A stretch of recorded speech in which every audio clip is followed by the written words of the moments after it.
یو بله ضابطم ذهن کې کېدی د تثنیې نون همیشه مکسور وي او د اضافت په وخت کې غورځېږي، لکه غلاما زیدن اصل کې غلامان یو که نه، لیکن د اضافت د وجې نه نون څه شو نو غلاما زیدین شو، غلاما. اچھا اوس راځو واحد تثنیې جمع طرف ته. نو ته د تعدد په اعتبار سره د اسم درې قسمونه دي، واحد، تثنیه او جمع. واحد هغې اسم ته وایي چې په یو باندې دلالت کوي، لکه رجلون. تثنیه هغې اسم ته وایي چې په دوه باندې دلالت کوي او د هغې په آخر کې الف او نون مکسوره په حالت رفع کې وي، یا ما قبل مفتوح او نون مکسوره وي په حالت نصبی او جری کې، لکه رجلان او رجلین. او جمع هغې اسم ته وایي چې په دوو نه په ډېرو باندې دلالت وکړي او د هغې شرط دا وي چې د هغې په مفرد کې تغیر راغلی، مفرد کې تبدیلی راغلی، لکه رجالون د رجلون نه دی، او فلکن دا په دې کې هم تغیر راغلی دی. لږ د دې مثال درته زه لږ وضاحت کومه. ګورئ د تغیر بیا دوه قسمونه دي، یو ته وایي تغیر لفظي او یو ته وایي تغیر تقدیري.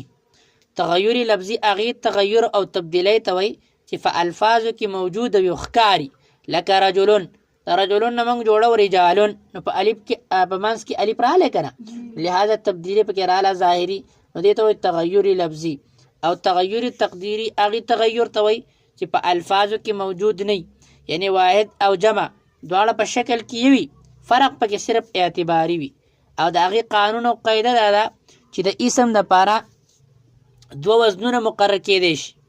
که چېرته دا د یو وزن مطابق واخلي واحد وی، که چېرته د بل وزن مطابق واخلي نو جمع وی. لکه مثلا ګوره فلکن، که چېرته دا د قفلن په وزن باندې واخلي نو قفلن واحد دی که نه، لهذا فلکن بم واحدي. او که چېرته قفلن دا د اسدن په جمع باندې واخیستی شي نو اسدن دا د اسدن جمع ده که نه، لهذا فلکن بم جمع شي. نو امید دی دا تغیر تقدیري بم په سمجھ کې راغلی. او بیا د لفظ په اعتبار سره د جمع دوه قسمونه دي، یو ته وایي جمع مکسر او یو ته وایي جمع سالم. جمع مکسر هغې جمع ته وایي چې د هغې د واحد وزن چې کومه دی سلامت نه وي، د واحد بنا پکې سلامته، جیسے رجلن نه رجالن موږ جوړو. او ثلاثي کې جمع تکسیر د دې اوزان چې کومه دی سماعي دي، او رباعي او خماسي کې دا راځي د فعاللو او فعالیلو په وزن باندې، لکه جعفر، جعافر، جحمرشن، جحامر او عصفور عصافیرو. البته په خماسي کې پنځم حرف چې کومه دی حذف کېږي. او جمع سالم هغې جمع ته وایي چې په هغې کې د واحد وزن سلامت وي او چې کومه اضافه مقصودي او د هغه په آخر کې، لکه مسلمون. نو مسلمون اضافه پکې شوې ده لیکن په آخر کې شوې ده، د دې کې د واحد بنا بالکل سلامته ده، په هغې کې څه تبدیلي راغلی نه ده، لیکن مسلمون تبدیلي په آخر کې راغلی ده که نه، نو دې ته وایي جمع سالم. بیا د جمع سالم دوه قسمونه دي، یو ته وایي جمع مذکر سالم او یو ته وایي جمع مؤنث سالم. جمع مذکر سالم هغې جمع ته وایي چې د هغې په آخر کې د واو نون ما قبل مضموم اضافه شوي، د هغې په آخر کې واو ما قبل مضموم او نون مفتوحه وي په حالت رفعي کې، یا ما قبل مکسور او نون مفتوحه وي په حالت نصبي او جري کې، لکه مسلمون، مسلمین وغیره وغیره. جمع مؤنث سالم هغې جمع ته وایي چې د هغې په آخر کې الف او تا وي، لکه مسلماتن. او د معنی په اعتبار سره د جمع چې کومه دی دوه قسمونه دي. ګورئ موږ وي چې د هغې په آخر کې الف تا وي، نو د جمع مؤنث سالم په آخر کې به الف تا ضروري کېدل ضروري، لیکن د کم اسم په آخر کې چې الف تا وي دې جمع کېدل ضروري نه دي، جمع سالم کېدل ضروري نه دي، بلکې بل اسم هم کېدی شي. جمع مؤنث سالم د معنی په اعتبار سره د جمع بیا دوه قسمونه دي، یو ته وایي جمع قلت او یو ته وایي جمع کثرت. جمع قلت هغه ده چې د دس نه په کم باندې د هغې اطلاق وشي، او جمع کثرت هغه ده چې د اطلاق په 10 یا د 10 نه په ډیرو باندې وشي، هغې ته وایي جمع کثرت. د جمع قلت شپږ اوزان دي، افعل، افعال، افعلة فعلة او جمع مذکر سالم چې کله د الف لام نه خالی وي لکه مسلمون او جمع مؤنث سالم چې کله د الف لام نه خالی لکه مسلمات.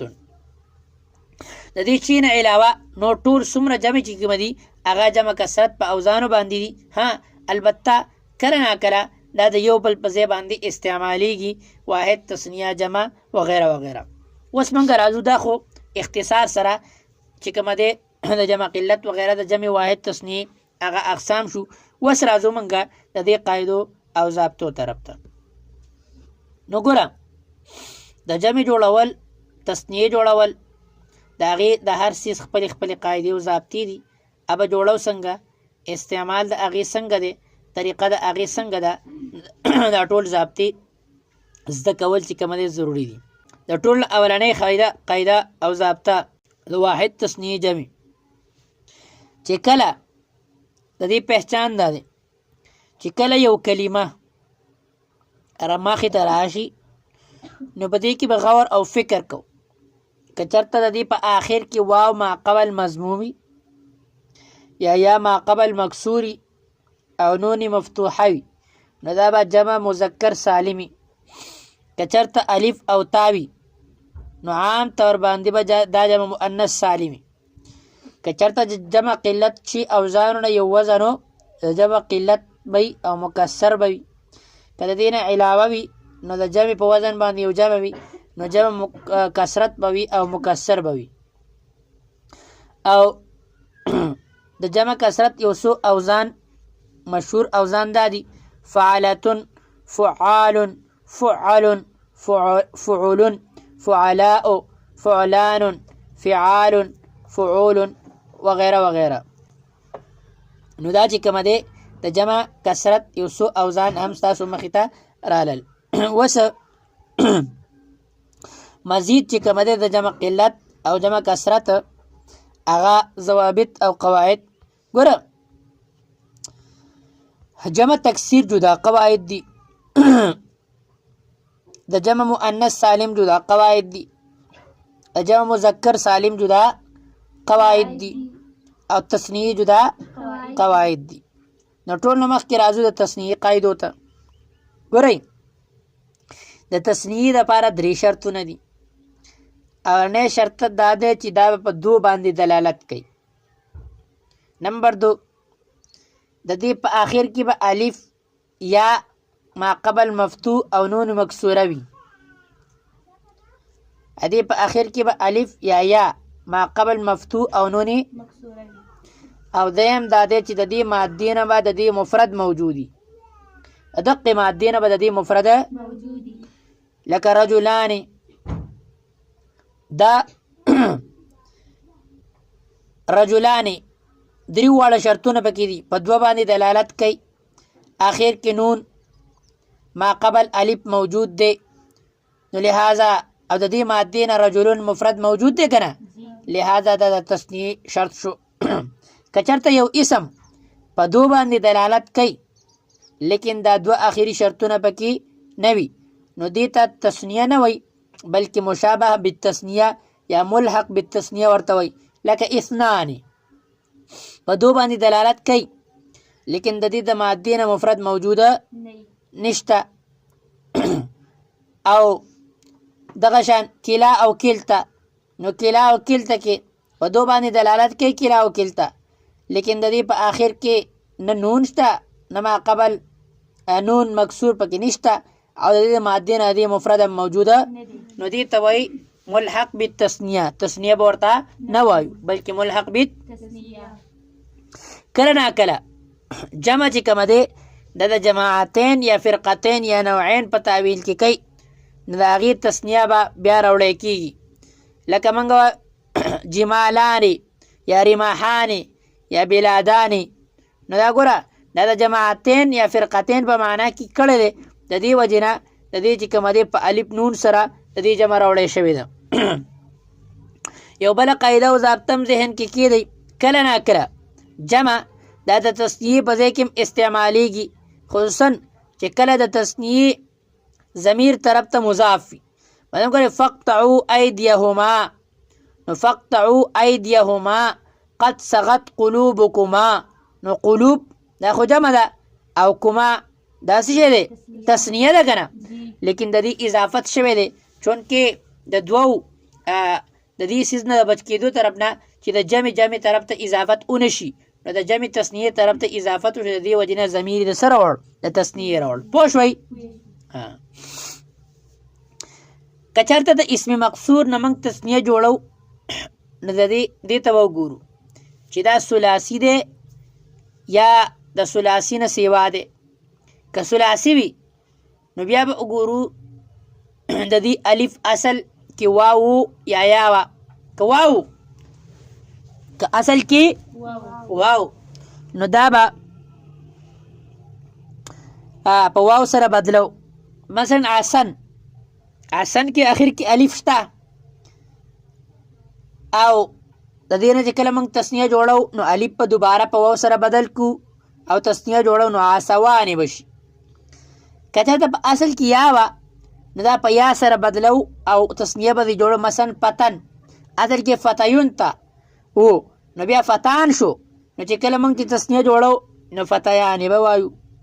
که چېرته زاید علی الثلاثي وي، ثلاثي نه وي، نو د دې الف په هر حال کې په یا باندې تبدیلیږي. بدل حبلا، نو حبلا نه چې کله موږ تسنیه جوړو نو حبلیانې به وایو. مصطفی، مصطفیانې به وایو. مستشفی، مستشفیانې به وایو. امید دی دا قاعده به په سمجھ کې راله. یو بله قاعده دا ده چې کله د اسم ممدود نه موږ تسنیه جوړو نو موږ به وګورو چې د دې حمزه اصلي ده د تانیث دپاره د دې اضافه کړی شوې ده یا واو او یا سره بدله شوې ده یا د الحاق دپاره اضافي کړی شوې ده. که چېرته حمزه اصلي وي نو په خپل حال به پرېږدو او تسنیه به دې جوړو. مثلا قراء حمزه اصلي ده په څه سره بدله شوي نو قراءانې به وایو. که د تانیث دپاره اضافه کړی شوي د دې حمزې نو په واو سره به بدلو. مثلا حسناء، نو حسناء د حمزه راوړې د تانیث دپاره نو لهذا موږ چې تسنیه جوړو نو حسناوانې به وایو. حسناوانې. البته که الف تانیث نه مخکې که چېرته دا واو وه نو حمزه به په خپل حال باندې پرېږدو، هم دا جایز دي او دا واو چې کومه دی په یا سره بدلول هم جایز دي. مثلا عشواء نو عشواءانې هم جایز دي او عشواوانې هم جایز دي. که چېرته واو د یا سره بدلی شوی یا د الحاق دپاره د دې اضافه کړی شوی نو په دې کې دوه وجوهات چې کومه دی جایز دي، یعنی په خپل حال باندې پرېښودل هم جایز دي او واو سره بدلول هم لکه کیساءن نو کیساءانې یا کیساوانې دواړه ویله او غطاءن نو غطاءانې یا غطاوانې ویله. پوه نه شوي تاسو؟ یو بله قاعده ضابطه هم ذهن کې کیدی که چېرته یو اسم نه تسنیه موږ جوړو او د هغې په آخر کې یو حرف حذف شوی وي نو ګورو به چې هغه حرف د اضافت په وخت کې چې کله موږ د اسم اضافت کوو نو واپس راځي یا واپس راځي. که چېرته راتلو نو د تسنیې په وخت کې به هم راځي. لکه ابون، د ابون چې موږ ضمیر طرف ته اضافت کړو نو ابوهو به شي که نه، چې اخونه ضمیر طرف ته اضافت کړو نو اخوهو به شي که نه. که اخوهو نه کېږي نو پته ولګېده چې واو هم واپس راځي او واو واپس راځي که نه. لهذا تسنیه چې جوړو نو ابوانې به وایو، اخوانې. پوه نه شوئ؟ او که د اضافت په وخت کې دا را واپس نه راتلو نو په دې صورت کې به هم واپس راځي. مثلا یدون چې کله موږ اضافت وکړو ضمیر طرف ته نو یدهو به شي که نه. لهذا چې تسنیه دې جوړو نو یدانې به وایو. څه به وایو؟ یو بله ضابطه هم ذهن کې کیدی د تسنیې نون همیشه مکسور وي او د اضافت په وخت کې غورځېږي. لکه غلاما زیدن اصل کې غلامان و که نه، لیکن د اضافت د وجې نه نون څه شو نو غلام زیدین شو غلام دا زمونږ سره ضوابط شو د څه شي د تثنیې د څه شي